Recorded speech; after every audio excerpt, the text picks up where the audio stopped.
क्या आप जानते हैं कि शंभाला वह स्थान है जहां अमर अश्वत्थामा आज भी जीवित हैं? यहाँ के लोग 4000 साल तक कैसे जीवित रहते हैं? और चिंतामणि पत्थर का रहस्य क्या है?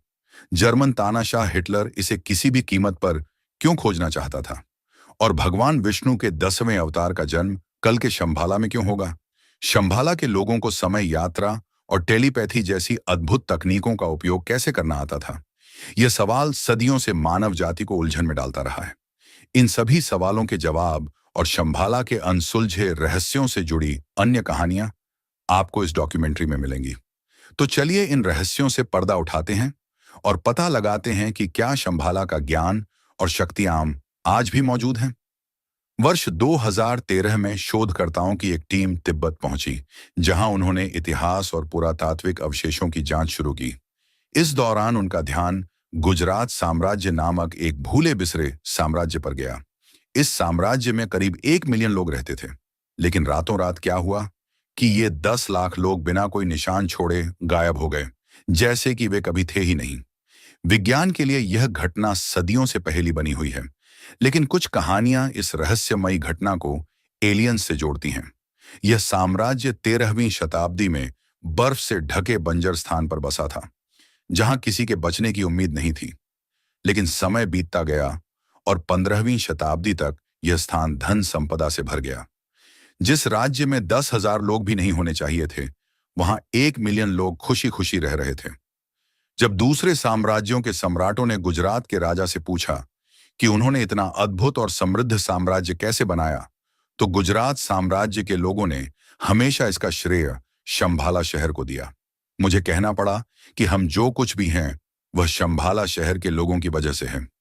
ये वही शहर है जो हिंदू और बौद्ध धर्म में देवताओं का निवास स्थान है। लेकिन 1673 में लद्दाख के राजा ने इस साम्राज्य पर हमला किया। सुबह जब उसने अपनी सेना को हमला करने का आदेश दिया, तो उसने एक अजीब नजारा देखा। पूरा शहर खाली था। 1 लाख लोग अचानक कहां गायब हो गए? यह सवाल रहस्य बना हुआ है। सैनिकों का ध्यान महल के अंदर मौजूद सुरंगों पर गया, जो धरती के अंदर करीब 1 से 2 किलोमीटर तक फैली हुई थीं। गुफाओं के पास कई तरह की हलचल के संकेत मिले, जिससे यह साफ हो गया कि हाल ही में वहां काफी गतिविधियां हुई हैं। ये सुरंगें टूटी हुई थीं, जहां हम कह सकते हैं कि इन्हें जानबूझकर तोड़ा गया था। तब भी अंदर जाने की कोशिश की गई, लेकिन किसी को कुछ नहीं मिला। आखिरकार उनकी खोज उन्हें उन सुरंगों तक ले गई जो कैलाश पर्वत की ओर जाती थीं, जो भगवान शिव का निवास स्थान है। और शंभाला का प्रवेश द्वार आज भी विज्ञान और रहस्य का केंद्र बना हुआ है। हिमालय की बर्फीली और दुर्गम चोटियों के बीच छिपी एक रहस्यमयी जगह है, जो सदियों से खोजकर्ताओं, साधकों और रहस्यवाद के लिए आकर्षण का केंद्र बनी हुई है। इस जगह का नाम शंभाला है, जो एक पौराणिक शहर है जो ज्ञान, शांति और उन्नत सभ्यता का केंद्र है। इस रहस्यमयी जगह को जनगंज सिद्ध आश्रम या शांग्रीला के नाम से भी जाना जाता है, लेकिन इसे खोजना बिल्कुल भी आसान नहीं है। आधुनिक तकनीक, मैपिंग और नेविगेशन सिस्टम भी इसके लिए हैं। इसका रहस्य आज तक नहीं सुलझ पाया है। हमारे महाकाव्यों में वर्णित सभी अमर, जैसे हनुमान और अश्वत्थामा, आज भी शंभाला में रहते हैं। शंभाला के निवासियों के पास असाधारण बुद्धिमत्ता और अत्याधुनिक तकनीक है। वे समय यात्रा कर सकते हैं, टेलीपोर्ट कर सकते हैं और यहां तक कि एलियंस से भी संपर्क कर सकते हैं। मुख्य बात यह है कि शंभाला एक बहुआयामी राज्य है, जिस तक पहुंचने के लिए बहुआयामी चेतना की आवश्यकता होती है, जिसे हिमालय के आध्यात्मिक वातावरण में खोजा जा सकता है। शंभाला का उल्लेख तिब्बती बौद्ध धर्म के कालचक्र तंत्र से लेकर हिंदू धर्म के पुराणों तक प्राचीन धार्मिक ग्रंथों में मिलता है। यह स्थान न केवल एक पवित्र विरासत है, बल्कि एक आध्यात्मिक आदर्श भी है। कहा जाता है कि शंभाला तक पहुंचना आसान नहीं है। यह रहस्यमय शहर केवल उन लोगों के लिए खुलता है जिनका दिल शुद्ध है और जिनकी आध्यात्मिक चेतना उच्चतम स्तर पर है। इस शहर का उल्लेख तिब्बती बौद्ध धर्म और हिंदू धर्म सहित कई प्राचीन ग्रंथों में मिलता है। ऐसा कहा जाता है कि यहाँ के लोग अमर हैं और मृत्यु के बाद भी जीवन संभव है। तिब्बत का सबसे बड़ा संप्रदाय 7वीं शताब्दी में भी तिब्बत के प्राचीन बौद्ध ग्रंथ में शंभाला को मानचित्र पर दर्शाया गया था, जिसे लगभग 2000 वर्ष पुराना माना जाता है। कहा जाता है कि शंभाला के पहले राजा सुचंद्र ने 9 मंजिला क्रिस्टल पर्वत बनवाया था, जो अपनी अनूठी संरचना और शक्ति के लिए प्रसिद्ध है। यहाँ के निवासी शारीरिक और मानसिक रूप से पूरी तरह परिपूर्ण हैं, और यह शहर एक ऐसी जगह का प्रतीक है जहाँ ज्ञान, विज्ञान और आध्यात्म का मिलन होता है। सबसे पहले जानते हैं कि बौद्ध धर्म शंभाला के बारे में क्या कहता है। तिब्बती बौद्ध धर्म में शंभाला का विशेष धार्मिक और आध्यात्मिक महत्व है। इसे एक दिव्य नगर माना जाता है जो आध्यात्मिक शांति, करुणा और ज्ञान का प्रतीक है। यह बौद्ध धर्म के सबसे महत्वपूर्ण ग्रंथों में से एक है। कालचक्र तंत्र में इसका विस्तार से उल्लेख किया गया है। कालचक्र तंत्र तिब्बती बौद्ध धर्म का एक बहुत ही महत्वपूर्ण ग्रंथ है, जो समय, ब्रह्मांड और मानव चेतना के विभिन्न आयामों पर केंद्रित है। इस ग्रंथ में शंभाला को एक पवित्र शहर के रूप में वर्णित किया गया है, जहां महान सभ्यता निवास करती है। यह भविष्यवाणी की गई है कि जब दुनिया में अज्ञानता, हिंसा और अधर्म का बोलबाला होगा, तब शंभाला का अंतिम राजा प्रकट होगा। इस राजा को रुद्र चक्रण के नाम से जाना जाएगा। जब दुनिया अंधकार में डूब जाएगी और धर्म का पतन हो जाएगा, तब यह राजा प्रकट होगा और अधर्म का नाश करेगा और धर्म की पुनः स्थापना करेगा। इसके साथ ही तिब्बती बौद्ध धर्म में एक विशेष अनुष्ठान कालचक्र दीक्षा भी शंभाला से जुड़ी हुई है। इस दीक्षा के दौरान साधकों को शंभाला की अवधारणा और इसकी आध्यात्मिक शक्ति से अवगत कराया जाता है। कालचक्र तंत्र बौद्ध धर्म के गहन तांत्रिक सिद्धांतों का आधार है। अब जानिए, हिंदू धर्म में शंभाला के बारे में क्या बताया गया है।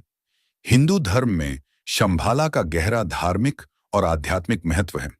इसे एक पवित्र शहर माना जाता है जहां भगवान विष्णु का अंतिम अवतार प्रकट होगा।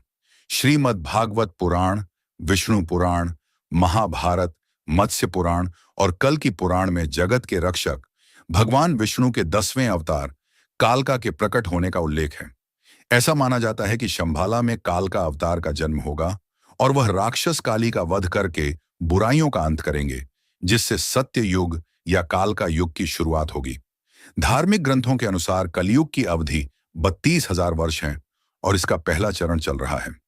जब कलयुग का अंतिम चरण आएगा, तब भगवान विष्णु काल का अवतार लेंगे। उन्हें हाथ में चमकती तलवार लिए घुड़सवार योद्धा के रूप में दर्शाया गया है। ऐसा माना जाता है कि श्री कृष्ण के जन्म के समय ही इस भविष्यवाणी का संकेत मिल गया था और काल का अवतार का जन्म श्री कृष्ण के जन्म के 21वें पखवाड़े में या मार्ग शीर्ष मास के कृष्ण पक्ष की अष्टमी को होगा। अब आइए जानते हैं कि श्रीमद् भागवत पुराण में शंभाला और काल का अवतार के बारे में क्या कहा गया है। श्रीमद् भागवत पुराण के प्रथम भाग के 3 अध्याय के 25वें श्लोक में कहा गया है कि 2 युगों के संधिकाल में जब पृथ्वी के शासक पतित और लुटेरे हो जाएंगे, तब ब्रह्मांड के स्वामी भगवान विष्णु काली अवतार लेंगे और विष्णु यश के पुत्र बनेंगे। और श्रीमद् भागवत पुराण के 12वें भाग के 2 अध्याय के 18वें श्लोक से यह सिद्ध होता है कि भगवान कल्कि का जन्म शंभाला में होगा। शंभाला ग्राम मुख्य स्य ब्राह्मण स्य महात्मा भभनिश यश कल्कि पृथर्व भव शती का जन्म परम पूज्य ब्राह्मण महान आत्मा विष्णु यशवल्ल के घर हुआ था। शंभाला को खोजने के लिए इतिहास में अनेक साहसिक यात्राएं और शोध किए गए, लेकिन इनमें से कोई भी खोज पूरी तरह सफल नहीं हुई। हालांकि कुछ खोजकर्ताओं ने शंभाला की रहस्यमय झलकियां देखने का दावा किया है, लेकिन इन अभियानों में हिमालय की ऊबड़-खाबड़ चोटियों से होते हुए कठिन यात्राएं और तिब्बत की अज्ञात घाटियों में घुमावदार रास्ते शामिल थे। निकोलस रोरिक एक प्रसिद्ध रूसी चित्रकार, लेखक, पुरातत्वविद और रहस्यवादी थे, जिन्होंने 1920 के दशक में शंभाला को खोजने के लिए एक व्यापक और साहसिक अभियान का नेतृत्व किया था। उनकी यात्रा और उनके अनुभवों ने उन्हें बहुत कुछ सिखाया। निकोलस रोरिक उस शिखर को खोजना चाहते थे जिसे विभिन्न धर्मों में दिव्य और पवित्र स्थान माना जाता है। उन्होंने तिब्बत के गहरे और दुर्गम क्षेत्रों की यात्रा की जो हिमालय के पार स्थित है।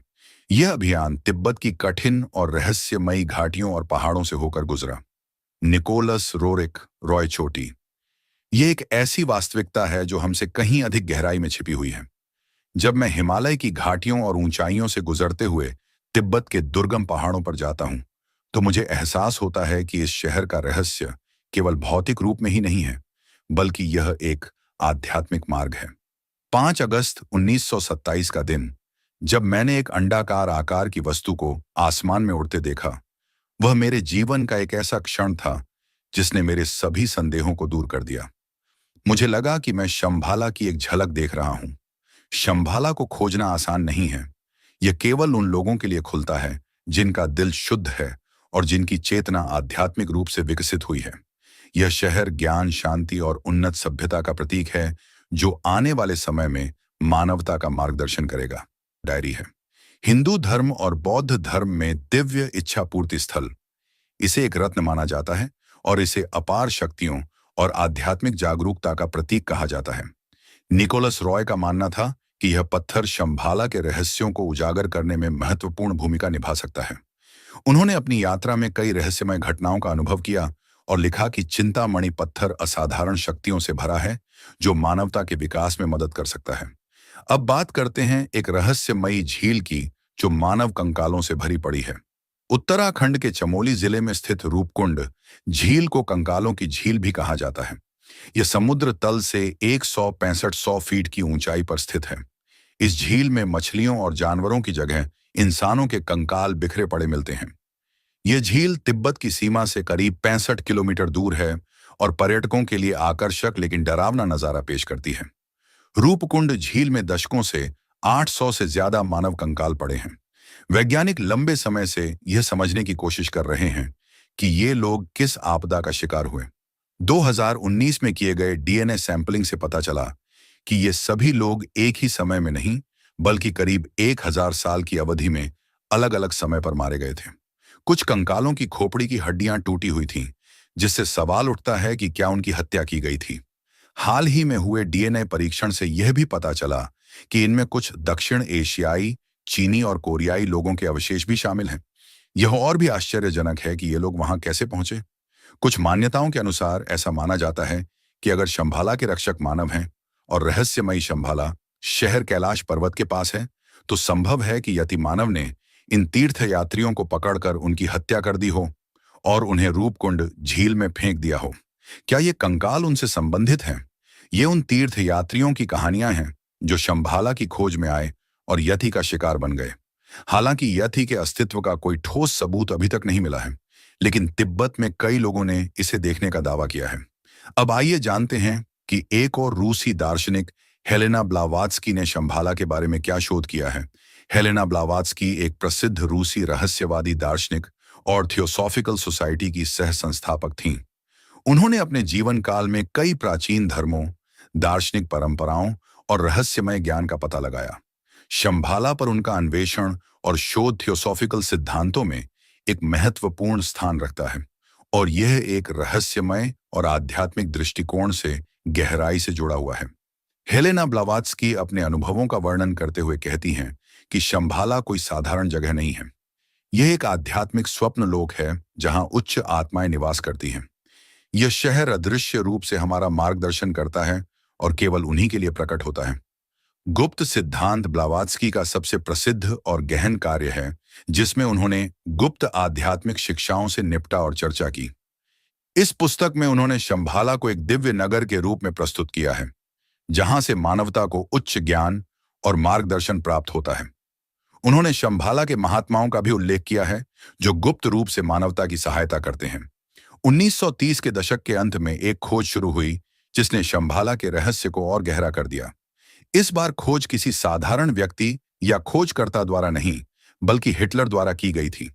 हिटलर और उसके सहयोगियों, विशेष रूप से एसएस प्रमुख हेनरिक हिमलर के लिए नाजी रहस्यवाद और प्राचीन सभ्यताएं बहुत रुचिकर थीं, जो मानते थे कि शंभाला आध्यात्मिक ज्ञान और शक्तियों का स्रोत है। शंभाला और आगर जैसे पौराणिक स्थानों में प्राचीन तकनीकें और मानसिक शक्तियां छिपी हुई हैं। नाजियों का मानना था कि ये तकनीकें उन्हें दुनिया पर हावी होने में मदद कर सकती हैं। 1938 में नाजी शासन ने आर्ट शेफर के नेतृत्व में तिब्बत में एक अभियान शुरू किया। आधिकारिक तौर पर इस अभियान का उद्देश्य तिब्बत के भूगोल, संस्कृति और वनस्पति का अध्ययन करना था, लेकिन एक गहरा और गुप्त उद्देश्य था। इसके पीछे शंभाला की खोज है। नाजी वैज्ञानिकों और अधिकारियों का मानना था कि शंभाला में छिपी दैवीय शक्ति और प्राचीन तकनीकें उन्हें महाशक्ति बना सकती हैं। लेकिन इस अभियान का अंत एक रहस्य बना हुआ है। हिटलर की नाजी सेना कभी भी शंभाला तक नहीं पहुंच पाई और उनके कई मिशन विफल हो गए। इसके बावजूद इस अभियान ने शंभाला के रहस्य को और भी गहरा कर दिया। कुछ लोगों का मानना है कि नाजियों ने शंभाला के बारे में गुप्त जानकारी हासिल की थी, जिसे उन्होंने दुनिया से छिपाया। तो क्या शंभाला एक वास्तविक स्थान है, या यह सिर्फ एक दैवीय और आध्यात्मिक प्रतीक है? इन अभियानों ने जितने सवालों के जवाब दिए, उससे कहीं ज्यादा सवाल खड़े किए। लेकिन एक बात तो तय है कि शंभाला का रहस्य अभी भी अनसुलझा है, और शायद हमेशा अनसुलझा ही रहेगा। अगले अध्याय में हम जानेंगे कि शंभाला सभ्यता के लोग किस तरह की उन्नत तकनीक का इस्तेमाल करते थे, वे लंबे समय तक कैसे रहते थे, और उनका एलियंस से कैसे संपर्क होता था। शंभाला की यह उन्नत सभ्यता अनगिनत रहस्यों से भरी हुई है, और हम उन सभी पर प्रकाश डालने जा रहे हैं। यह सभ्यता बहुत प्राचीन और आध्यात्मिक रूप से जागरूक है। अनजान के पास ऐसी तकनीकें थीं जिनका उल्लेख प्राचीन ग्रंथों और कहानियों में मिलता है। ये तकनीकें और शक्तियां आज के विज्ञान और तकनीक से कहीं ज्यादा उन्नत मानी जा सकती हैं। शंभाला की सबसे प्रमुख और रहस्यमयी तकनीक का आधार चिंतामणि पत्थर था। यह पत्थर ब्रह्मांडीय ऊर्जा का स्रोत था, और तिब्बती और हिंदू ग्रंथों में इसे इच्छा पूर्ति पत्थर कहा जाता है। ऐसा माना जाता है कि इस पत्थर ने शंभाला के निवासियों को मानसिक और आध्यात्मिक शक्ति प्रदान की। शंभाला के लोग टेलीपैथी और टेलीकिनेसिस के माध्यम से मानसिक ऊर्जा से वस्तुओं को हिला सकते थे। शंभाला की तकनीकी प्रगति का उल्लेख प्राचीन ग्रंथों में मिलता है। उनके पास विमान जैसी उन्नत उड़ान तकनीक थी, जिसे कुछ लोग यूएफओ या एलियंस द्वारा दिए गए वाहन मानते हैं, ताकि वे पृथ्वी के बाहर यात्रा कर सकें। तिब्बती ग्रंथों में यह भी कहा गया है कि शंभाला के लोग ब्रह्मांड में अन्य ग्रहों की यात्रा कर सकते थे, और उनके पास ऐसी तकनीक थी जिससे वे अन्य ग्रहों की यात्रा कर सकते थे। सबसे रहस्यमयी चीज थी उनका अमृत। ऐसा कहा जाता है कि शंभाला के लोग हजारों साल तक जीवित रह सकते थे। उनकी उन्नत चिकित्सा प्रणाली और योग तकनीक ने उन्हें बुढ़ापे की प्रक्रिया को रोकने की क्षमता दी। शंभाला के योगियों की अमरता के बारे में विज्ञान तर्क देता है कि एक निश्चित उम्र के बाद जीव मर जाता है, लेकिन अगर शरीर में लगातार नई कोशिकाएं बनती रहें और अंगों को लंबे समय तक स्वस्थ रखा जा सके, तो व्यक्ति 1000 साल से ज्यादा तक भी जीवित रह सकता है। सिर्फ विज्ञान ही नहीं, आयुर्वेद भी कुछ ऐसा ही कहता है। शंभाला में रहने वाले लोग योग में पारंगत थे, और इसकी मदद से वे अपनी भावनाओं पर नियंत्रण कर सकते थे, जबकि आम इंसान ऐसा नहीं कर सकता। शंभाला की सभ्यता और इसकी तकनीकें आज भी रहस्य बनी हुई हैं। चाहे वो मानसिक शक्तियां हों या चिंतामणि पत्थर की शक्ति, उड़ने वाला वाहन हो या अज्ञात ऊर्जा स्रोत, शंभाला की उन्नत तकनीक और ज्ञान हमारे आधुनिक विज्ञान से परे है। माना जाता है कि शंभाला के लोग इन शक्तियों का इस्तेमाल एलियंस से संवाद करने के लिए करते हैं। अगले और अंतिम अध्याय में हम जानेंगे कि शंभाला कहाँ स्थित हो सकता है। जांच और शोध के बाद हम शंभाला शहर के संभावित स्थानों का पता लगाएंगे। क्या यह प्राचीन शहर हिमालय की दुर्गम घाटियों में छिपा है या कहीं और प्राचीन ग्रंथों में शंभाला साम्राज्य के भूगोल का वर्णन एक विशाल कमल के फूल के रूप में किया गया है, जिसमें 8 पंखुड़ियां हैं। यह साम्राज्य 8 बर्फ से ढके पहाड़ों से घिरा हुआ है, और पंखुड़ियों के बीच खूबसूरत पहाड़ियां फैली हुई हैं। इन पहाड़ियों के बीच शंभाला नदी बहती है, जो इस दिव्य शहर को जीवन देती है। पंखुड़ियों के ऊपर कपाल की राजधानी स्थित है, जहां कई महल बने हुए हैं। महल सोने, चांदी, पन्ना, नीलम, माणिक और मोती जैसी कीमती धातुओं और रत्नों से बने हैं। बीती शताब्दियों में शंभाला राज्य विभिन्न स्थानों से जुड़ा हुआ है। शास्त्रों में वर्णित स्थानों पर अभियान चलाए गए, और कई लोग शंभाला की खोज में निकले, लेकिन इसका सही स्थान अभी तक नहीं मिला है। तिब्बती मान्यताओं के अनुसार शंभाला की भौगोलिक स्थिति हिमालय के गहरे और सुगम क्षेत्रों में छिपी हुई है।